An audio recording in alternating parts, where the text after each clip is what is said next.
Media 2 Africa. L'Afrique vous parle.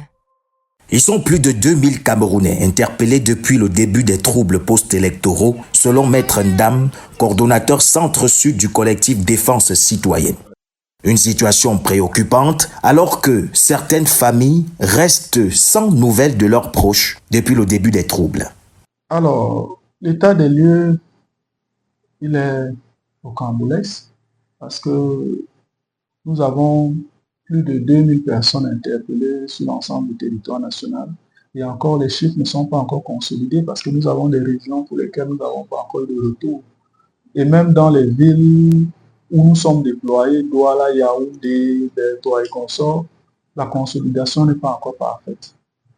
Donc nous espérons en fin de semaine pouvoir donner une meilleure visibilité sur la situation.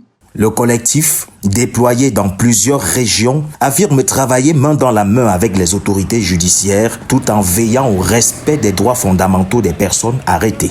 Nous avons rencontré beaucoup de familles qui n'arrivaient pas à entrer en contact avec les leurs. Mais ce que nous souhaitons pour ceux qui sont entre les mains de justice maintenant, c'est que la procédure en vigueur soit appliquée, que tous leurs droits soient respectés et que la loi soit dite le moment venu comme elle devrait l'être. Voilà pourquoi nous nous battons maintenant, pas pour marquer une opposition à ce que les gens soient condamnés, pas pour marquer une opposition à ce que les gens soient arrêtés, mais que les responsabilités soient établies pleinement et que la loi soit appliquée.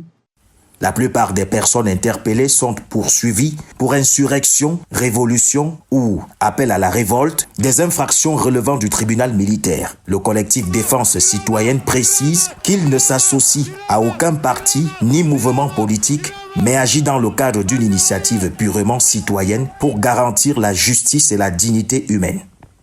Au Cameroun, la dernière vague d'arrestations du genre remonte à 2020. C'était à l'appel du mouvement pour la renaissance du Cameroun MRC. Des centaines de manifestants pacifiques avaient alors été interpellés et condamnés pour certains jusqu'à 7 ans de prison ferme. C'est le cas notamment pour Alain Fogué et Bibou Nissak.